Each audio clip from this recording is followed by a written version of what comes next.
MP MLA special court magistrate न्यायालय ने Samajwadi party के राष्ट्रीय महासचिव और पूर्व कैबिनेट मंत्री आजम खान तथा उनकी पत्नी व पूर्व सांसद डॉक्टर तजीन फातिमा के खिलाफ आरोप तय कर दिए हैं। यह मामला रामपुर पब्लिक स्कूल RPS की मान्यता को लेकर फर्जी दस्तावेज इस्तेमाल करने से जुड़ा है। आरोप तय होने के दौरान दोनों अदालत में मौजूद रहे। मामले में बेसिक शिक्षा विभाग के बाबू तौफीक अहमद भी आरोपित हैं। वे भी शुक्रवार को कोर्ट में हाजिर हुए। अदालत ने सभी आरोपितों पर मुकदमे की कार्यवाही आगे बढ़ाने के आदेश दिए। यह मामला शहर कोतवाली क्षेत्र स्थित यतीम खाना बस्ती की भूमि पर बने रामपुर पब्लिक स्कूल से संबंधित है। आरोप है कि सपा सरकार के दौरान आजम खान ने स्कूल को बनवाया और फर्जी कागजातों के आधार पर स्कूल को मान्यता दिलाई गई। घटना के लगभग 5 साल पूर्व तत्कालीन नगर शिक्षा अधिकारी प्रेम सिंह राणा ने इस संबंध में रिपोर्ट दर्ज कराई थी। कोर्ट द्वारा आरोप तय होने के बाद अब इस केस में 7 नवंबर को अगली सुनवाई होगी। राजनीतिक और प्रशासनिक स्तर पर यह मामला चर्चा में बना हुआ है, क्योंकि यह पूर्व मंत्री आजम खान के खिलाफ चल रहे कई मामलों में से एक है।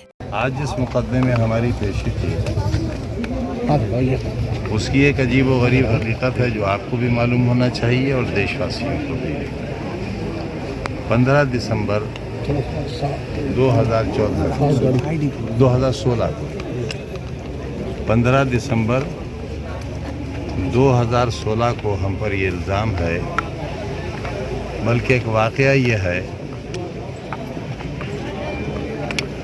कि सरकार ने कब्ज़ा हटाया और कब्ज़ा हटाने के तमाम जो लीगल डॉक्यूमेंट्स थे, जो प्रूफ थे, ज़िलाधिकारी और SP की मौजूदगी के जब उन्होंने हटाया था कब्ज़ा, वो सारे लीगल डॉक्यूमेंट्स पेश कर दिए गए।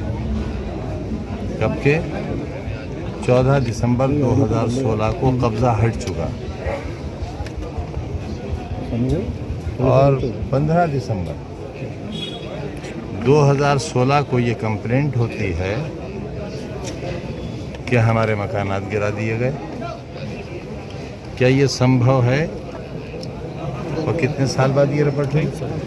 3 साल बाद 3 साल बाद ये रिपोर्ट हुई कि 15 दिसंबर 2016 को हमारे घर गिराए गए। मुर्गी बकरी चोरी वो जो कुछ है वो तो अपनी जगह कराई गई, हमने नहीं गिराए, हमने गिरवाए।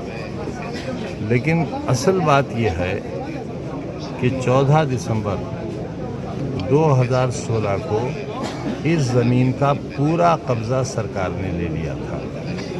This is proved on paper. अगर ऐसा न हो तो मैं हर सज़ा के लिए तैयार हूँ।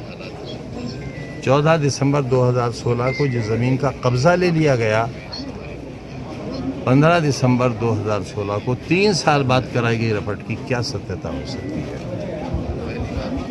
हम जो बात भी कह रहे हैं वो रिकॉर्ड्स की बुनियाद पर कह रहे हैं, जज्बात की बुनियाद पर नहीं कह रहे हैं। मिसाल के तौर पर जैसे हमने अभी बताया था यतीम खाने के सिलसिले में, यतीम खाना नहीं, वहाँ डूंगरपुर के सिलसिले में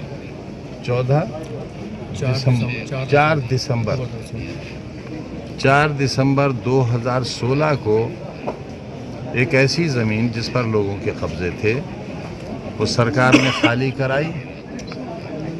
सरकार ने उस पर मल्टी स्टोरी बिल्डिंग बनाई, बिल्डिंग नहीं आवास, हज़ारों की तादाद में, जिसे तकरीबन 1.5 बरस का वक्त लगा।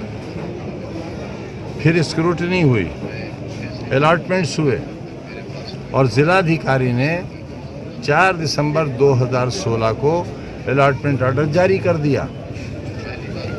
और फिर 3 साल के बाद एक दरख्वास्त रखती है कि 6 दिसंबर 2016 को हमने मकानात गिरा दिए और मुर्गी बकरी लूट ली। अब आप गौर कीजिए, जो ज़मीन खाली हुई, जिस पर मल्टी स्टोरी कॉलोनीज़ बनी,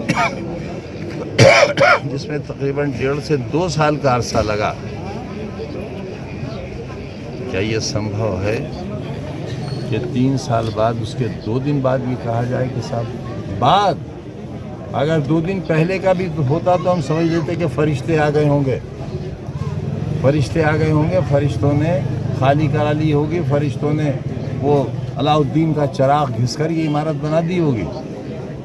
लेकिन 1.5-2 साल में बनी हुई इमारत के लिए कहा गया कि हमारा घर तो साहब अभी चंद घंटे पहले गिराया गया और इस पर हमें 21 बरस की सज़ा हुई है, तकरीबन 36 लाख रुपए का जुर्माना हुआ। 21 बरस। मुर्गी चोरी हमने नहीं की, हम चोरी करते मुर्गी तो मिल जाती, वो भी हमने कराई। ये तो सब आपके सामने है। इस वक्त सूरज निकला हुआ है, सबको नजर आ रहा है, इसको भी अंधेरा कहो। आजम भाई, बिहार चुनाव में स्टार प्रचारक आपको बनाया है, आप जाएंगे? मैं ना तो इकरार कर रहा हूँ ना इनकार कर रहा हूँ, लेकिन स्वास्थ्य थोड़ा ठीक हो जाएगा।